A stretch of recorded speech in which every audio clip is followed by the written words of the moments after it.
Hello everyone, welcome to this video lesson. My name is Rodrigo Adler. And my name is Cristiane Andrade, and we work at CCEE as training instructors.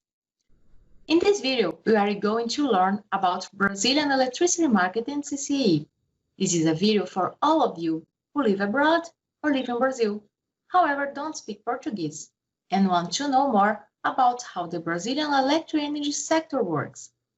I hope you like and enjoy our video. So, the purpose of this presentation is to provide an overview about Brazilian electric energy sector, approaching the following topics. Firstly, we are going to talk about Brazilian electric power system to understand the electrical infrastructure in Brazil. Then, we will have an overview on the institutions of the Brazilian electric sector, explaining their importance and their role in the sector. We are going to focus a bit more in CCEE, Chamber of Electric Energy Commercialization, because this is the institution responsible for making the energy trading market feasible. The last part of the course will be about electric energy trading. We are gonna learn how the electricity trading market works here in Brazil. Are you ready? So let's start our video. Let's start our video lesson with Brazilian electric power system. Brazil is a huge country with more than 200 million people.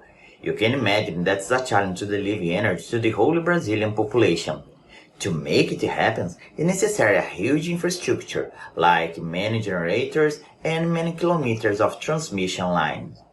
We call this infrastructure as SIM, Sistema Interligado Nacional, or in English, National Interconnected System.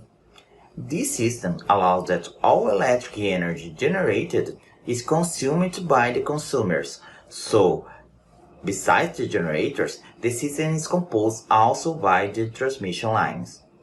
We can think in the SIM as a huge system where all those which are generating energy will inject energy into that system, and everyone who is consuming energy is consuming from the same system. This system is controlled by an important institution called ONS, Operador Nacional do Sistema, or in English, Systems National Operator. We'll talk more about ONS and other important institutions related to the electric sector here in Brazil later, okay? Other aspects about Brazilian electric power system is that the SIM is divided in 4 regions. We call these regions as submarkets. So, supermarkets are divisions of the national interconnected systems whose borders are defined due to physical restrictions on the electricity transmission between regions. So, they are defined by geoelectric aspects of the regions. Even with these physical restrictions, we can have electricity transmission between submarkets. So, a submarket can import or export energy to another submarket. The submarkets are Northeast, North, Southeast / Midwest, and South. Alright? So let's have a look at the main aspects of each submarket, beginning with the Northeast. Northeast is a submarket where the demand of electric energy has increased in the last years, and it's also a region with a very dry climate. Because of that, the numbers of generators has increased, especially from renewable sources like solar power plants and mainly wind power plants.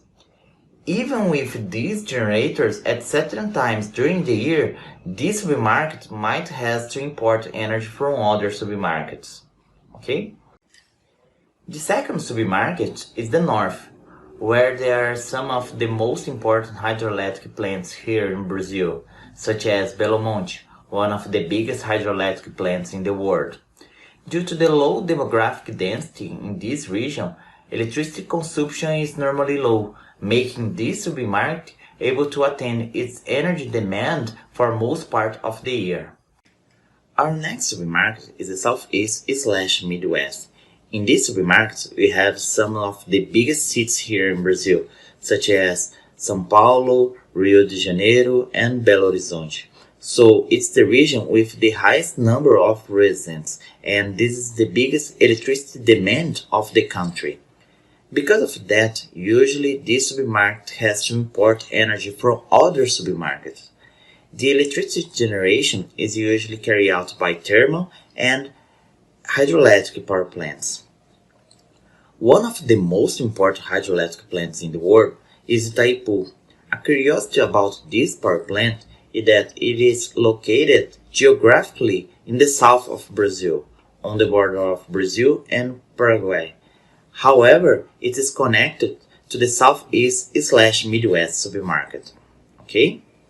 The last supermarket is the south, where usually there is a balance between generation and energy consumption. The south supermarket is the only one that borders with only one another supermarket, the southeast/midwest. Its generation is composed mainly for hydroelectric, thermal and wind power plants. More than 99% of all energy consumed in Brazil comes from the SIM, the National Interconnected System. However, there are some regions of Brazil that are not connected to this main system. We call these regions as isolated systems, or in Portuguese, sistemas isolados. There are some reasons that explain why we have these isolated systems. For example, there are many forests here in Brazil, such as Amazon forest, one of the biggest forests in the world, where we usually have few residents living there, and yet they need electric energy.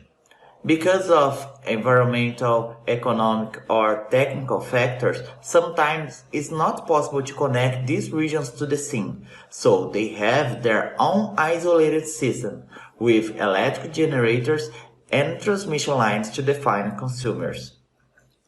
Energy generation in isolated systems is usually carried out by thermal power plants, and the consumption of these areas represents less than 1% of all Brazilian energy consumption. These isolated systems are also controlled by the system's national operator, the ONS. Let's have a look into how the electric energy generation is divided between the sources. There are many sources that can be used to generate electricity here in Brazil. Let's see some of them. Brazil has a lot of rivers, and many of them can be used to generate electricity. We have 16 watersheds in different regions of the country. This explains why water is the main source for electricity generation. We have some of the biggest hydroelectric plants in the world, such as Itaipu and Belo Horizonte previously mentioned. Some curiosities about these power plants. Itaipu is a binational hydroelectric plant, and it was built through an agreement between two countries, Brazil and Paraguay. The generation is divided 50-50, so half of the generation is Brazilian and half is Paraguayan. Currently, there is an agreement for Brazil to buy a percentage of Paraguayan's generation. And Belo Horizonte is located in the north of Brazil. This is the biggest 100% Brazilian hydroelectric power plant. Okay? When you talk about the security of the scene, the electric energy generation from thermal sources deserves to be highlighted.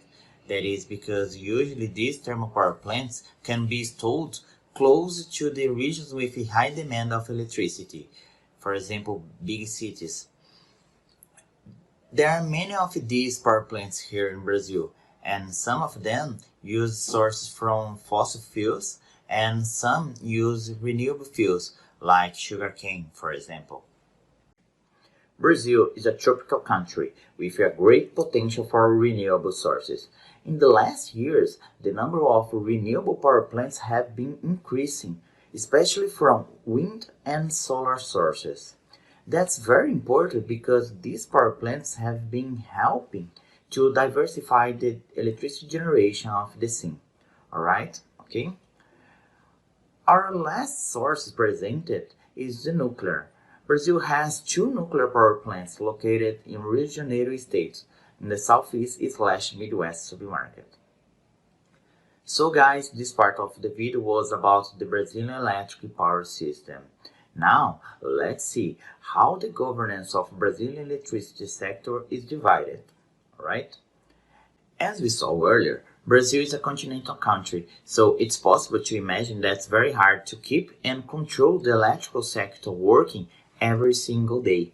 Considering this, we have some institutions participating in the governance of Brazilian electricity sector, ensuring that the electricity is guaranteed everywhere and the security of the sector is maintained. Now, let's learn about these institutions. First institution is the CNPE, in Portuguese, Conselho Nacional de Política Energética, which stands for Energy Policy National Council. This is responsible for defining the country's energy policies and sector guidelines. This council is directly linked to Brazilian president, and it's composed by members of federal government administration, including the Minister of Mines and Energy, who is the council's president. Secondly, we have the MME, Ministério de Minas e Energia, or in English, Ministry of Mines and Energy, which is also linked to the Brazilian president, and it's responsible for planning, management, and development of energy sector legislation, executing the policies outlined by CNPE. Third institution is the EPE, Empresa de Pesquisa Energética, or in English, Energy Research Company. It is responsible for giving technical support to MME, conducting research in order to provide technical support to the planning and implementation related to energy sector, such as technical support for energy auctions. The next institution is CMSE, Comitê de Monitoramento do Setor Elétrico, which stands for Electric Sector Monitoring Committee, which has the function of identifying technical, environmental, commercial, or institutional issues that might affect the supply security and expansion service of the electric energy sector. Another important institution is the National Agency of Electrical Energy, ANEEL, or in Portuguese, Agência Nacional de Energia Elétrica. This is an autarky which purpose is the regulation and inspection of generation, transmission, distribution, and commercialization of electric energy, in accordance with the policies and guidelines of the federal government. Also, it is responsible for regulating tariff settings and approving rules and procedures for energy auctions. Alright, our next institution we have already seen in this video lesson. Its name is ONS, Operador Nacional do Sistema, or in English, Systems National Operator. This is a no-profit company, and as we saw earlier, this institution has the responsibility to coordinate and control the operation of electricity generation and transmission in the SIM, National Interconnected System. In addition, it is responsible for planning and operation of the country's isolated systems, under the supervision and regulation of the National Electric Energy Agency, the ANEEL. Finally, our last institution of the governance of Brazilian electricity sector is CCEE, Câmara de Comercialização de Energia Elétrica, which stands for Chamber of Electric Energy Commercialization. This is also a non-profit company, very important for the sector. CCEE reports directly to ANEEL. These companies provide an environment for energy trading activities and operations, improving solutions according to the market needs, with integrity, transparency, and accountability. Okay, these are all the institutions that belong to the governance of Brazilian electricity sector. There are a lot of important institutions that help the electric energy to get to all consumers around Brazil. Alright? As we said before at the beginning of this video lesson, we will explain a little bit more about electricity trading market. So now, let's learn a bit more about CCEE, right? CCEE is a no-profit company that makes visible that the electricity trading market happens here in Brazil. This company is regulated and supervised by ANEEL, right? But if CCEE is a no-profit company, how is it maintained? So all companies that trade electricity have to be a CCEE agent or be represented by one. So the CCEE operating costs are shared by all companies that trade electricity, all right? And these agents contribute monthly in proportion to their annual energy trading, all right? Now let's see a little bit more about CCEE. CCEE has several duties. Let's have a look at some of them. At CCEE, there is a specific area responsible for drafting and publishing the rules and procedure about electric energy trading market, according to the regulation and the market needs. Okay? Another CCEE attribution is to supervise the contracting environment. Here in Brazil, there are two environments: regulated contracting environment and free contracting environments. So it's CCEE responsibility to maintain those environments working. Alright? For this to happen, CCEE has to register all contracts executed between the agents, regardless of the environment in which they are trading electric energy. Okay? CCEE is also responsible for collecting the metering data of the agents. So CCEE needs to know how much electricity each agent is inserting or consuming from the electric system, right? The agent's metering and contracts are very important for CCEE to operate the short-term market. To do this, CCEE also needs to perform the spot price calculation for all submarkets. Okay? Having all information, CCEE can do the accounting financial settlement for the spot market. Alright? And these are very important duties that CCEE has. Okay? One another important CCEE responsibility is the execution of the energy auctions, working together with other institutions related to Brazilian electric sector. Okay? So CCEE is a very important institution in the electric energy sector here in Brazil, especially when we talk about the electricity trading market. It has a lot of duties and I just learned some of them. There are other responsibilities that you didn't mention in this video lesson, as our CCEE training team. It's also very important. If you wanna know and if you wanna learn a little bit more about CCEE, you can have more information at the website. The website is www.ccee.org.br. Alright? So guys, here I finished my participation in this video lesson. It was a pleasure to be here with you. I hope you guys like it and enjoyed our content. If you have any question about any topic about this video, please contact our CCEE training team and you'll be very happy to help you in this knowledge process. Now my friend and co-worker Cristiano Andrade will explain a little bit more about the electricity trading market. I'd like to thank you for your attention and see you in the future in the next video. Alright? Bye bye. Now let's introduce the main characteristics of electricity trading in Brazil. Electricity trading is a part of the energy market, so in order to understand its role, it's important to know how the Brazilian electric sector is organized. First, it's important to know that there are two non-profit companies working to maintain power grid and commercialization. Regarding the power grid's operation, the Electric System National Operator is responsible for the balance between electricity supply and demand. By using long and short-term planning, it instructs generators when and how much electricity to generate to attend demand from consumers.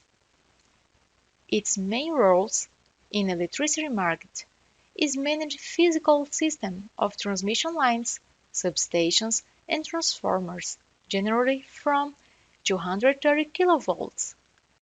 For this reason, companies that work in electric system should become ONS agents and follow its operational procedures. In electricity trading, the Chamber of Electric Energy Commercialization (CCEE) is responsible for making feasible Brazilian electricity market by using data of metering and contract and also spot price. It calculates all information needed to settle differences. Furthermore, it manages other types of financial settlements regulated by the Brazilian Electricity Regulatory Agency (ANEEL). Regarding the market participants, they should become CCEE's agents to have the right to trade electricity in Brazil, more specifically in the interconnected system. Those participants can be generators, traders, distributors, and free consumers. The Brazilian electricity market is composed by 4 submarkets. It means that all CCEE agents can commercialize energy between these submarkets, but it's important to know that the spot price is specific for each one. But what is the spot price at this market? It's the price that market participants pay for differences between covered, such as buying contracts or generation, and requirement, as consumption and selling contracts. Now let's keep showing the structure of energy commercialization in more details. There are 2 contract environments. They are called regulated and free. Those refers to how companies celebrate contracts. The rules of commercialization in each environment depend on which buyers and sellers are commercializing. In the regulated contract environment, the participants can be distributors and sellers. Electricity distributors need to purchase contracts to cover the consumption of the captive consumers. To turn this feasible, energy trading takes place through regulated auctions. In this process, CCEE operates the electronic auction, registers contracts data, and settles monthly market differences. In the free contract environment, all of CCEE's agents can be parties, including distributors in specific conditions. Buyers have to contract power and electricity to cover their own sale or consumption. In case of generators, they may receive a quantity of reference to sell the power plant's energy, called physical guarantee. In this environment, CCEE provides a system where market participants inform buyer and seller quantity of energy and at which submarket each contract is valid. The agents involved freely agree with the contract characteristics. Those data are used to calculate and settle market monthly differences. Thank you very much for watching this course.